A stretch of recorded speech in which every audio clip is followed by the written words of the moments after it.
So I'm here with Ray Doyle in Steffi Ball's boxing gym. First of all, mate, how are you?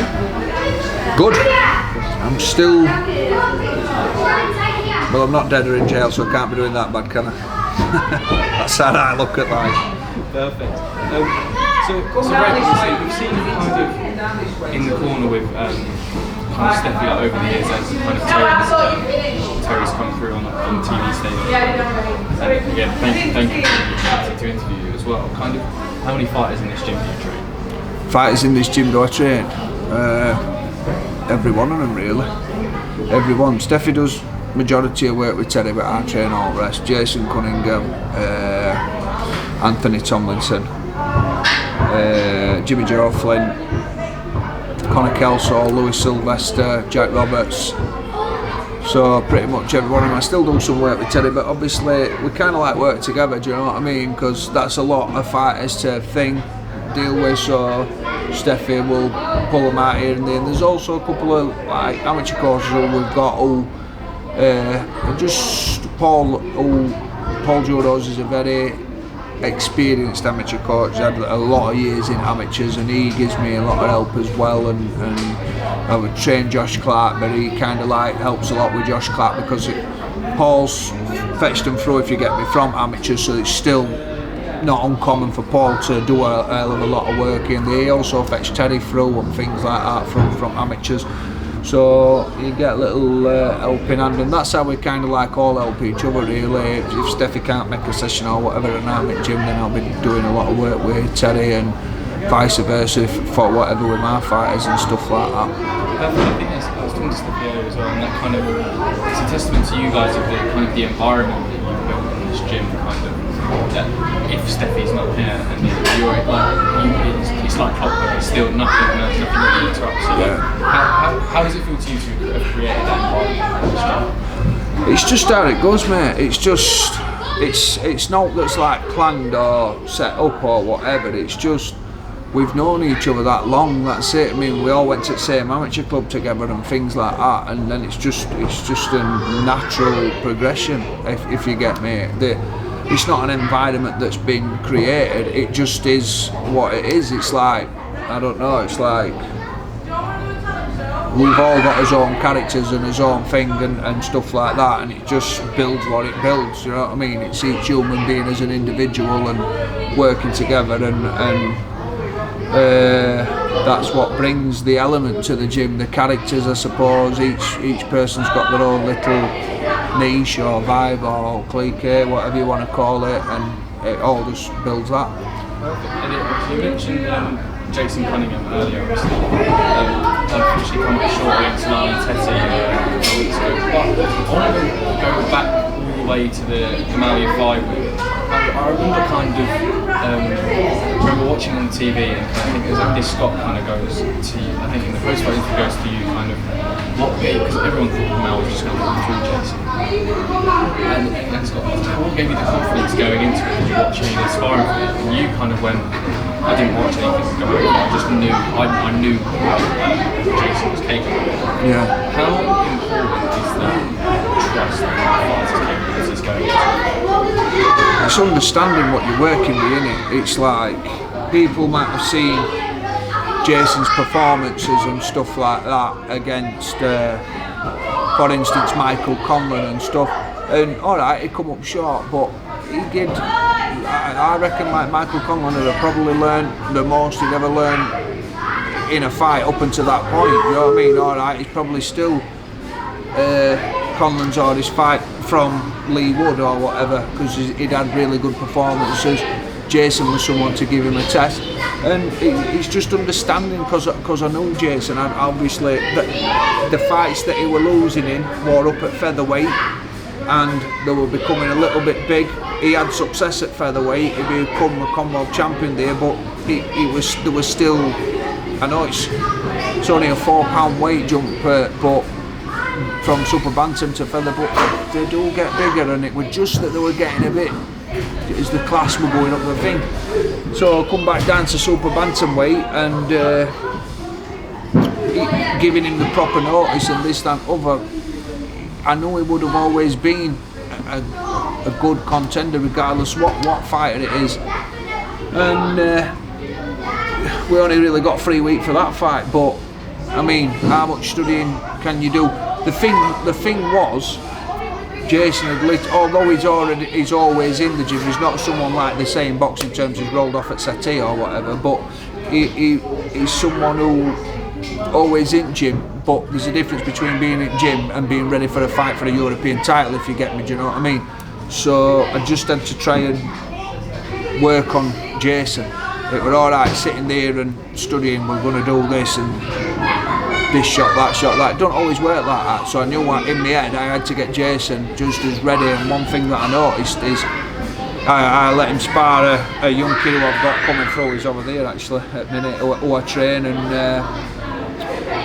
Jason were just getting pick, and I thought he's got to move his head. So that was one thing that I worked on with him. I thought you just got to start moving your head. You can't just go into a fight with that thing, because although you're in gym and it's in a bag and stuff like that, when you spar you start realising things what you need to do, and so like moving your head and getting him as fit as I possibly can. And I knew I thought work on the things that he's good at, and had a few little things what I thought he were doing wrong at the time, and then go in with a belief that he was a good enough kid. Weren't ideal preparation time, but I think he showed to beat a fighter at Gamal Yafai's calibre how good he is. So we just needed to do them type of things. With kind of a 3-week camp, as you said, obviously that's not a full week.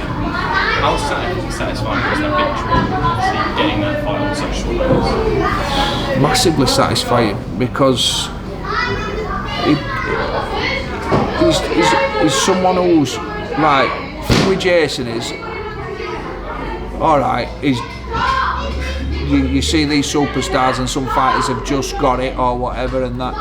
Jason's someone that always been dedicated. I know fighters what have probably got more talent than Jason, but just don't want to put the work in. Do you know what I mean? But Jason is someone who, for years, got to train from his area, got off and walked down to gym or whatever, do you know what I mean, and do that morning, night, for a morning session, a night session. His dedication, one thing. So to win that, it was like, yeah, it was so satisfying, because I'd seen him have his ups and his downs, you know what I mean, and like, hence the term where he's got his tattooed on his chest and all that, underdog who never lost hope and stuff. He is like a good definition of that saying, because it was someone who never quit, he never gave up, and he was really determined to get it. So when he did get hold of it, it was a big thing for him, like, do you know what I mean? It was good, really satisfying, as you say, and it was satisfying for me as well, because I'd had 10 years with him we're always trying to, as human beings, we get to this level and that level and that level, and then we want to raise the goalposts and stuff like that, and it's like, you can say, you see some fighters they're happy with that and then they just drift away or whatever, or they're happy with it and they think they've reached the goal. But you have to keep thinking, how can I go higher from this? How can I get there? How can I get to that level? How can I get to that level? And I have to use that same type of energy as a trainer, because it's like, people have probably said to me, I'll never do anything as a trainer, or I'll never do this, don't know what I'm on about. Well, I know what we're on about that night, didn't I? Do you know what I mean? And that type of attitude, it's like, right, alright. And I've had a slip up where Jason, against a very good fighter, let's not say he's not, but in Tete, so you have to take the ups with the down. It hurts when you don't get where you want to go. But I have to still keep that type of energy to go back and say, no, that just because of that thing, it don't mean that I can't reach it with this fighter or that fighter or another fighter. That don't mean like, oh, I've reached my eclipse. No way. And that's kind of how I am, and very much how Jason is. It's like, alright, it didn't go our way, but it's not through one to try and win. It's not through one to giving us all, and we're not with someone who don't come prepared or don't work hard at it, and we'll be back, and we will be working very hard to try and become better. As well, like you said, you proved you knew what you were doing with the Gamari fight, and then you go Brad Foster, and then the defence against Pugliese as well. Kind of Jason Cunningham as well. Do you think that's the best run of his career? Obviously, your relationship as well. Do you think that's kind of the best run, and then also getting the Tete?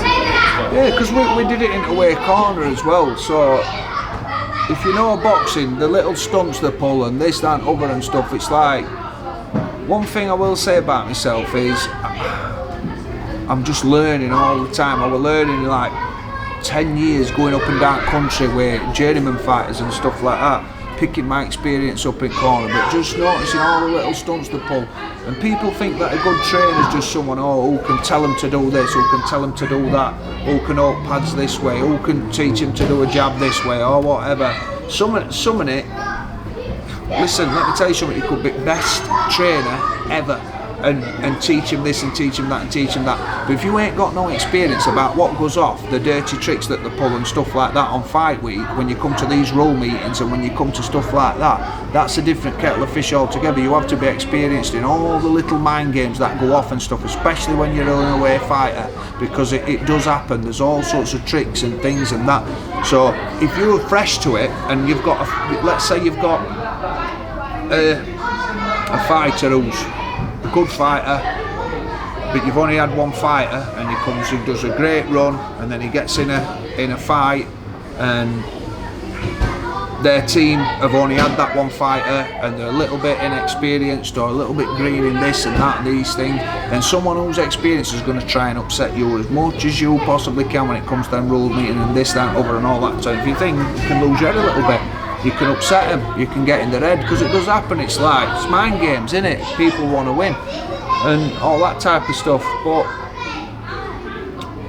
having the experience what I picked up over years and stuff like that stood me in very, very good stead for that Foster fight. I knew it had probably come down to something like that, because I thought these are very closely matched, and at some point they're going to reach a point where maybe the advice given or whoever's holding the head the clearest in that corner and giving the instructions are probably going to nick it on. It's going to be a fine margin, do you know what I mean, and stuff like that. So I used that to my advantage in that fight as well. And Jason's experiences of going through these hard fights that he'd had going up to that and stood him in good stead as well. It was experience that won it him against Brad Foster, and I'm sure at the time they were very not really happy about the decision and stuff like that, but I know at some point they'll probably look in their career and think, yeah, we'll probably just go unstuck because of that or whatever, but they'll learn from it and they'll get better. And it's hard when it happens to you, but it's like, but you don't learn until you've gone through it. Like, you have to experience these things.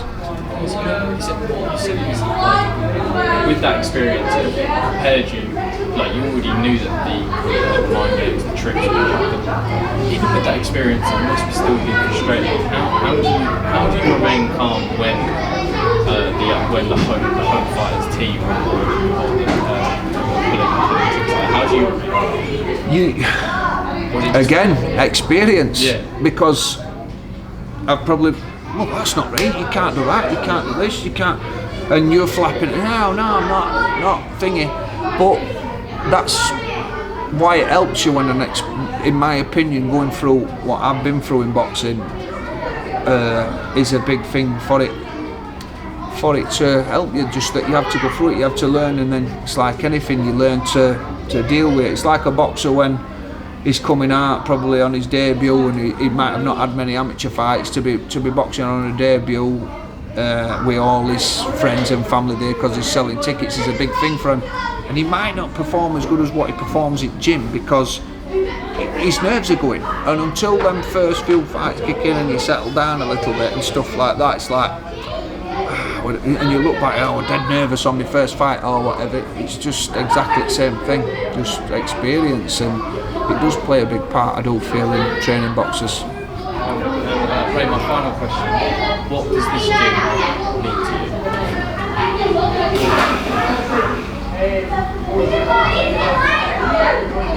Good question. It's caused me a lot of heartache, it's caused me a lot of problems, but it must mean love, because I never seem to be aware, do you know what I mean? And don't know, I've read it out the good and the bad times. There's been many a times where I've just fought it back in my head. As much as I love boxing, as much as there's stuff that goes on in professional boxing where you name it, even like everything from, it gets personal to me sometimes, but it's because I put my heart and soul into it. It's something I don't take very lightly, but I just feel like I'm not someone who does it just for a job. Do you know what I mean? It's important to me. It means importance. It means love. It means that if I've got to have that passion in it. Do you know what I mean? I did this because I love boxing, and I just, as much as I hate it, I love it at the same time. I've always said boxing is something you are. It's not something you do. If it's in you, it's in you. You can't really. If it's in you might go and do something else, but you're constantly always looking at the fight game. Oh, if I just did this, if I just did that. I had an opportunity to try and grow from what I felt for sport, and I've tried to grab it as much as I can. Like, do you know what I mean? We can all be dead tomorrow, so I put my heart and soul into it, and hopefully repays me for the work that I put in. So I'm not done yet, but it does mean a lot to me. It means a lot. The people, the support we all give one another. It's more than just the sport of boxing. It does become like ride or die type thing. That's just one of the ways I look at it. And I think Ray as well, like from the outside looking in, obviously you look at the fighters and the fighters you've been involved with. I'm very proud of the achievements that you and your fighters have achieved. So it's a testament to you and stepping up. Yeah, Ray Doyle, thank you very much for your time today. And, thank you, mate. Cheers, buddy. Thank you. Top man.